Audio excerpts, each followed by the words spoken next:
Level 989.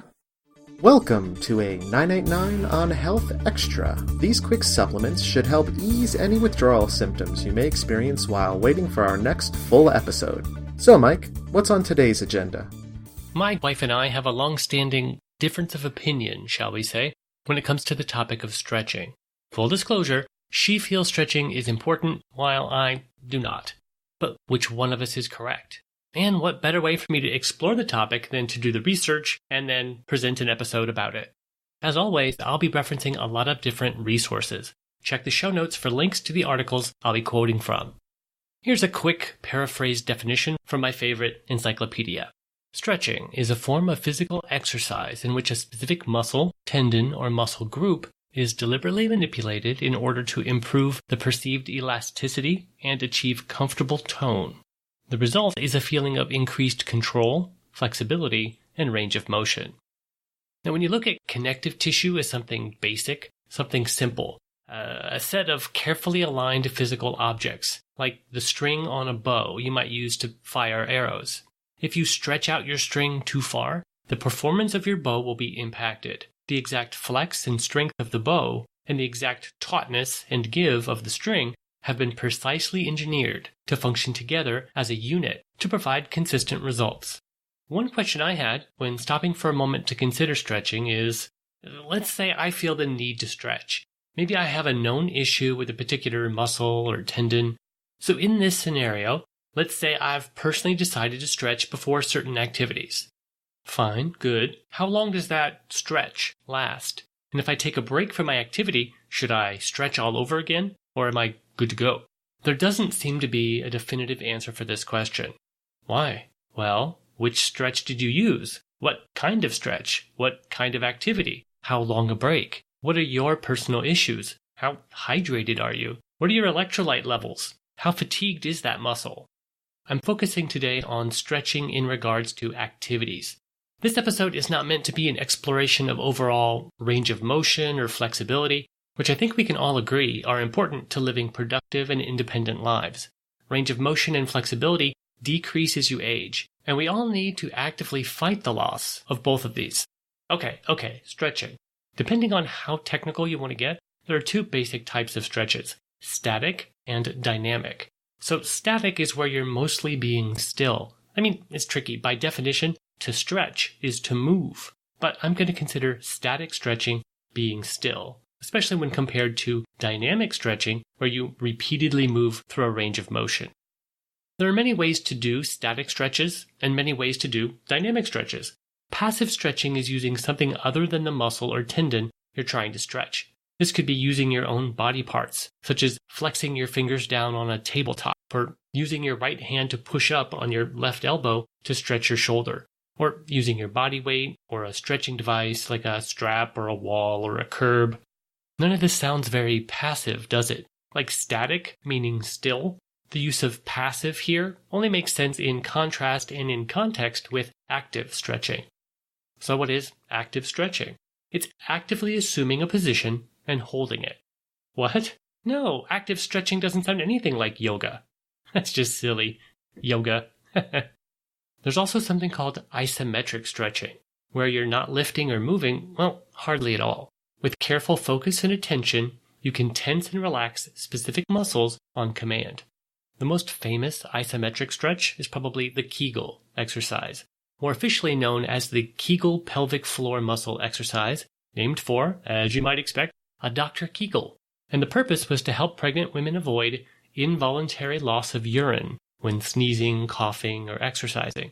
It turns out, Kegels are also useful for men who suffer from prostate issues. Who knew? Next, there's a type of stretching called PNF, which is short for proprioceptive neuromuscular facilitation, which is also called partner stretching, and it's basically an isometric hold followed by a static stretch. Here's a quote about PNF stretching I found. An example of PNF is a hamstring stretch, where one person lies on her back with the right leg extended straight up into the air. The second person grasps the ankle and gently presses the leg towards the other person's head to stretch the hamstring. The pressure is released, and then the stretch is repeated. While PNF is as effective as static stretching for improving range of motion, it is less practical because of the necessity of a partner. It is most often used in clinical and fitness settings for training and rehabilitation. Next up is ballistic stretching. Now, ballistic is a physics term. Physics can be tricky. There's a lot of math there, right? But basically, ballistic means you have an object, and you move and accelerate that object by a precise amount. And at that point, once you've fired that cannonball, well, it's almost impossible to stop. That was a long way to say ballistic stretches can be dangerous, because once you start, the typical safeguards your body uses to protect itself can't do their job. If you think about telling someone about your day, and you say, oh yeah, that guy at the store, he went ballistic. It's like once you've crossed that certain point, you've lost all control. That's never a good thing. Here's another quote. Whereas static stretches are performed slowly and gradually, the ballistic method stretches muscles much farther and faster. You can do many of the same stretches as ballistic or static stretches. For example, the ballistic method of touching your toes would be to bounce and jerk towards your feet. People often confuse ballistic stretching with dynamic stretching. Dynamic stretching doesn't push muscles past their normal range of motion, and there is no bouncing or jerking involved. Because ballistic stretches require extra force, they extend the muscles and tendons through a larger range of movement. Muscles have sensors that can tell how far or hard they're being stretched. If a muscle sensor feels too much tension, it will send a signal for the muscle to pull back to protect the joint from injury. The sheer force of movement during a ballistic stretch bypasses those sensors and allows the muscles to stretch more than they normally would. The American Academy of Orthopedic Surgeons orders against bouncing stretches, as does the American College of Sports Medicine. So, what are the pros and cons of stretching? Here's a fun quote.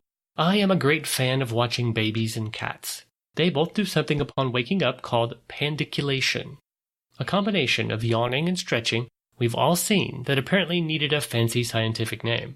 While it's lovely to have a stretch and a yawn after a period of inactivity, it doesn't prevent a dog from going from asleep to out the door when they hear the postman without an intervening period of stretch. Scientifically, the benefits of stretching are difficult to study. You can lead groups of people through deliberate stretching studies, but consistency is often difficult to measure and enforce. Was everyone in the group doing the stretch properly? Were they all isolating the correct muscle group? Were they using the proper tension for the proper duration? And how do you get a group of folks similar enough to test? The data on stretching, even with such a regimented group as Army recruits, shows only marginal benefits. Here's a quote for you. Putting the results of these studies in practical terms, however, indicates that about 141 people would need to stretch for 12 weeks to prevent one injury. Applying these findings to the broader athlete population, who likely have a lower injury risk than Army recruits, the authors stated that the risk reduction would likely be smaller than 5%. In some ways, this feels wrong. It seems that stretching must be a good idea, right? If nothing else, stretching would be a gentle transition into the physical activity to come, and it would have to increase your awareness of your own body. Perhaps by stretching your leg muscles before a run, you'd be reminded that your quads are still sore from a few days ago, or your hamstrings are tight. That has to be useful information, right? Before or after an activity, it seems stretching should help you gather information about how your body feels. One of the studies that review other studies at the National Institutes of Health had this to say. In summary, the results of this review do not support the role of pre-exercise or post-exercise stretching as an intervention addressing post-exercise muscle soreness. In addition, the evidence presented in this review does not support the role of pre-exercise stretching in the reduction of lower extremity injury risk. So, stretching doesn't help you from getting injured, and stretching doesn't help you from being sore. Another quote from the National Institutes of Health, the benefits of stretching seem to be individual to the population studied. Several factors must be considered when making clinical recommendations from the literature. To increase range of movement, all types of stretching are effective, though PNF-type stretching may be more effective for immediate gains. To avoid decrease in strength and performance that may occur in athletes due to static stretching before competition or activity, dynamic stretching is recommended for warm-up. Just to make that more clear, if you're an athlete and you're about to go out into a competition and do some amazing athletic-type things, stretching beforehand, certain stretches especially, can make you weaker rather than stronger. All right, back to the quote. Older adults over 65 years old should incorporate static stretching into an exercise regimen. What it all comes down to is if you enjoy warming up and cooling down with stretches, if it's an enjoyable part of your activity and you feel it helps you, go for it.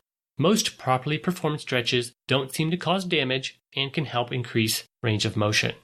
As always, there are lots of useful links in the show notes. Be sure to check these out for more details.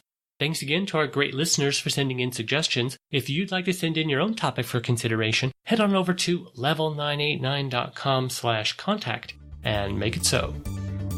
That's all for now. You can find links to read more about today's topics at level989.com. Why not take a moment to rate or review us in iTunes, or give us a mention on social media? We can't help everyone if they don't know we exist. Don't rely on us as an alternative to medical advice from a professional healthcare provider. For the full disclaimer, please see our website. Thanks for listening, and now, go health yourself.